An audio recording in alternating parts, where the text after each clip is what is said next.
lo que estás haciendo. Elizabeth, porque la empleomanía. La empleomanía es fuerte, misma. Sí. Es fuerte. Sí lo es. El día que tú tengas ya un negocio propio con empleados debajo de ti.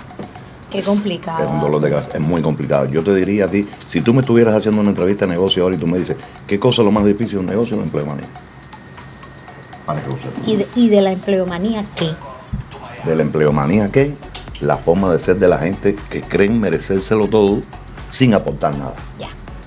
¿Sabes que podemos Sin hacer aportar un nada. programa de eso? Un programa donde lo haga yo y te entreviste yo a ti. Sí, está bien, O sea, está eso bien. vamos a hacerlo, de esas mismas cosas. Sin aportar nada en lo absoluto. Es decir, hay gente, la gente llega y yo sé que es difícil, pero la gente llega y lo primero que te dicen, ¿cuánto voy a ganar? Es la primera pregunta, Exacto. no es ni la segunda ni la tercera. Es lógico, por supuesto, de que tú preguntes cuánto tú vas.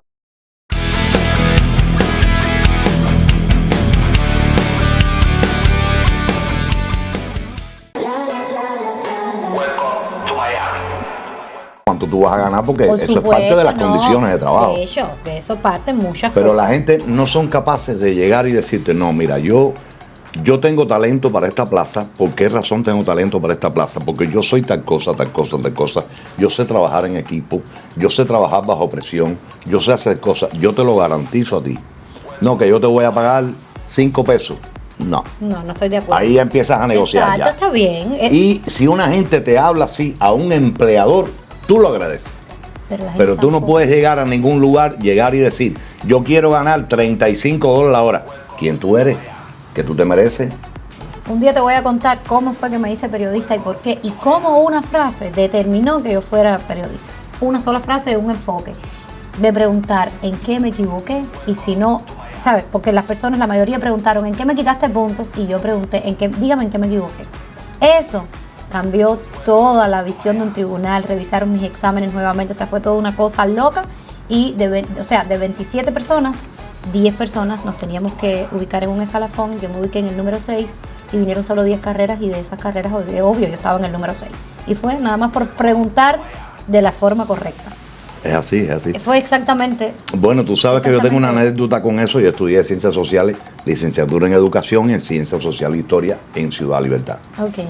Y cuando yo hice la carrera después de viejo, es decir, viejo te quiero decir con 20 y pico de años. Claro. Yo no la hice así porque yo era un poquito, bastante indisciplinado. Como en la eran los escuela. adolescentes, como son los Ok. adolescentes, no Yo era bastante inquieto. Menos mal que después, a lo largo de los años, la inquietud me llevó tú sabes, a desarrollarme y no tenerle miedo a las cosas, pero yo era muy mal criado, ¿para qué decirte? Y entonces, en el momento que yo voy a presentar la tesis de grado, se estaba cayendo el campo socialista. Wow. Fue en ese mismo instante. Yo no tenía por dónde estudiar. Y en Bauta había una profesora, una polilla de la biblioteca de Bauta, que reunió todos los Sputnik, las novedades de Moscú, que un tal Carlos Aldana, que era el ideólogo del Comité Central, lo sancionaron, y porque permitió entrar a Cuba cuando se cae el campo socialista, toda esa bibliografía que ya hablaban de Leonid Ilyich Brezhnev, el presidente de la Unión Soviética, lleno de medallas, sentado en un butacón, el líder cómodo. Fue el proceso de la perestroika. Y dentro de la perestroika, por Mikhail Gorbachev, era el proceso de la glasnost, que era la apertura de la prensa soviética, y todo eso entró en Cuba. Y sancionan a Carlos Aldana por esa situación. Bueno, todo ese material lo tenía Bertila, una mujer de mi pueblo, guardado en su casa. Tenía un tesoro, me imagino. Tenía un tesoro. Bueno, pues yo cogí todo aquello. Ahí estaba toda la historia de los kulaks en la Unión Soviética, que era la clase campesina, cómo Todo Stalin lo que pasa, eliminó a los kulaks. Todo lo que provocó el Todo comunismo eso yo lo reuní en el proyecto de grado. Para que lo sepan. De hecho, una de las profesoras que yo tenía en la universidad era lo que yo le llamo una jinetera diplomática. Profesora universitaria, Marisela, no debía haber dicho el nombre, porque edita este Marisela era video. una gente de ideas muy abiertas, pero daba unas clases magistrales. Pero ella le decía pan, pan y al vino, vino. Y eso no gusta. Y eso nos gusta. En ese momento, te estoy hablando del año 90-91. Gustaba menos todavía. Derrumbe del muro de Berlín. Ya la Unión Soviética había dejado de desaparecer. ¿Por dónde tú haces una tesis de grado de ciencias sociales sin bibliografía de ningún tipo? Porque te estaban diciendo en ese instante que ya el marxismo no servía y toda esa serie de toda cosas. la doctrina que tenías desde antes se hizo así. Bueno, yo ¿por presenté dónde? todo aquello. Cuando yo presenté todo aquello, las caras del tribunal se quedaron así, perplejos. Yo dije, ya perdí la universidad, lo perdí todo. Salí, me mandaron a salir. Cuando me entraron, Marisela fue la que habló. Dice, has hecho una tesis de grado muy polémica, extremadamente polémica, pero nosotros entendemos de que tú no tuviste bibliografía como todos los demás por dónde estudiar y toda esa serie de cosas, y te vamos a dar un 5. Pero tienes que tener cuidado como tú te expresas y con todo lo que te estás poniendo ahí, porque verdaderamente te debíamos suspender. Aprobé la carrera. Fíjate que ese trabajo, con el máximo. ese trabajo yo lo debo tener guardado en algún lugar. Pero fue un trabajo para qué decirte magistral. No magistral porque yo lo haya hecho, sino por la cantidad de elementos que reuní lo que mostraste. de todas esas revistas que, vaya, para qué contarte. Fue increíble. Locura. Bueno, continuamos entonces. Casi que con lo que hablamos ahora pudiéramos haber hecho un programa. Definitivamente. Y si te cuento la tercera parte del cuento, hacíamos un programa. De verdad que sí. Arriba. Cuando me pasó eso, Ajá. o sea, cuando tuve esa experiencia, yo tuve que hacer una prueba de actitud como hacemos todos los periodistas o como hacíamos todos los periodistas en Cuba para poder entrar a la carrera. ¿Qué experiencia era? Discúlpame, refréscamela. Yo me presenté, hice el primer examen y cuando presenté al segundo examen, o sea, que era todo un mismo día, una prueba de actitud Ajá. de 3 fases, no aprobé la segunda fase supuestamente. Bueno, yo me fui Ok. para mi casa y mis padres insistieron en que tenía que reclamar ese examen si yo tenía la certeza de que yo había salido bien Claro. y tenía ese derecho, o sea, te daban ese derecho de reclamar el examen. Yo hice un examen diciembre 16 y la reclamación era enero 5 y yo ni tenía ganas de ir ni quería ir. Y yo dije, me voy a ser abogada y punto, ya está, no voy a ser periodista. Y bueno, por insistencia de Pero mis padres, tendrías que haber empezado la carrera de nuevo. No, eso fue para entrar a la carrera. Yo estaba en el Para entrar a la preuniversitario, carrera. para entrar a la carrera. O sea, Es como la prueba de ingreso. la prueba de ingreso, pero Ya. era una prueba de actitud, lo que tenía que hacer, o sea, de 3 fases diferentes. Cultura general era la primera, la segunda era redacción, interpretación, ortografía y la tercera era una entrevista que me hacían, ¿no? Oral. Ok.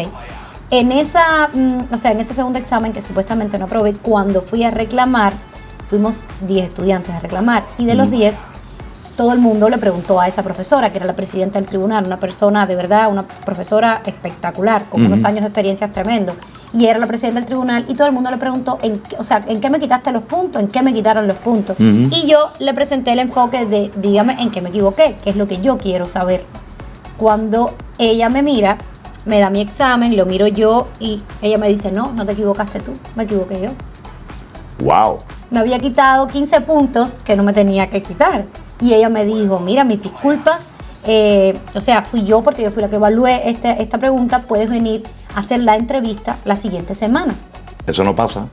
No pasa. Que un profesor reconozca ahí. De delante verdad que, y una profesora con esas características, por supuesto, con un poco hay que felicitarla por la ética que tiene. Ya ella murió, pero de verdad que le agradezco a ella, ser periodista. Eso donde me pare lo digo. Y en ese examen, cuando yo fui, ella me sentó y cuando me entró era, todo el tribunal nuevamente y en mi prueba estaba en un sobre grande, amarillo, y decía con, una tinta verde afuera, caso especial. Y es Wow. que no estaban de acuerdo, el tribunal, unos estaban de acuerdo en que ella me diera los puntos que ya me había quitado y otros no estaban de acuerdo. ¿Y cuál iba a ser la prueba de fuego? Bueno, pues esa entrevista. De ahí yo creo que yo aprendí a hablar bajo presión, a improvisar con más soltura, sin ningún miedo. Yo creo que, ahí yo de verdad que fue como la prueba de fuego que yo he tenido en mi vida en términos de dialogar. Claro. Fue definitivamente esa. Y ahí ellos me preguntaron de todo, imagínense, profesores de años de una facultad de comunicación, o sea, periodistas evidentemente que están hechos para eso. Y me preguntaron y me preguntaron incluso qué libro me estaba leyendo. Yo les dije que el libro en ese momento. Y tenía un profesor que después fue el presidente, de mi tesis, cuando la hice, el presidente del tribunal de mi tesis, que la carátula de ese libro no era del color que yo le había dicho. Y yo le dije, ¿usted quiere que yo le diga a mi padre que me traiga el libro de la casa para que vea el color de la carátula? Pero me eso dijo, es relevante. No, pero es una prueba que te están haciendo para ver si tú eres una persona segura. Un atrás para adelante. Exactamente, cuando estás hablando. Bueno, salí yo Y cuando entré, o sea, para que ellos deliberaran, y cuando entré, me felicitaron y me dijeron que tenía 100 puntos en el examen oral, que ese había sido mi prueba de fuego. Y el profesor me dijo, y no te enojes conmigo, pero tengo algo que decirte. Yo nunca me he leído ese libro, ni lo he visto, ni sé de qué color es la carátula. Yo te estaba comprobando y ya yo sé que de verdad tú por lo menos eres firme en lo que estás diciendo, y mucho más cuando estás convencida y convences, porque me convenciste que era de ese color. Qué bueno, qué bueno. Y pasó el tiempo y nada. Ahí estudié mis 5 años y tal, y bueno, después en la vida uno va teniendo otros obstáculos, pero bueno, ese inicial no fue fácil, como no son fáciles la mitad de las cosas que hacemos en la vida. La mitad de las cosas que hacemos, y más aquí en los Estados Unidos, que llegas a un país nuevo, que no tienes experiencia de nada, que tienes que reinventarte de nuevo por diferentes cosas. Totalmente. Y yo te digo, el que llegue acá, por ejemplo, como el caso tuyo, y pueda desarrollar la carrera, o como el caso mío. Yo escogí vincularme a la parte educativa, y por eso tengo la escuela de seguro. Por eso me he dedicado a preparar. Si no es del todo a lo que ya una vez hicimos, es en la rama. Y claro, ¿sabes? Lo que ya hicimos, lo que estudiamos, lo que aprendimos, evidentemente lo aplicamos con más facilidad. Es decir, que siempre se puede, y ustedes lo pueden lograr. Pueden llamar para Dolphy School.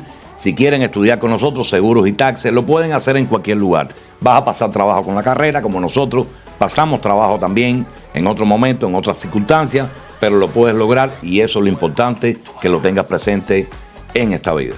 Y otra cosa, Adalberto, déjeme acotar, estuvimos teniendo un diálogo antes de comenzar a grabar este programa. Adalberto también tiene otros cursos en mente. Sí, efectivamente. Yo no voy a hablar nada, yo voy a ser discreta totalmente, pero tiene otros cursos en mente que, por lo que me estuvo adelantando, le puede interesar a muchísima gente. Está también vinculado, por supuesto, a todo este mundo así que ya trabaja, pero que lo mira desde otras aristas. Así mismo es. Así que muchas gracias a todos por la sintonía.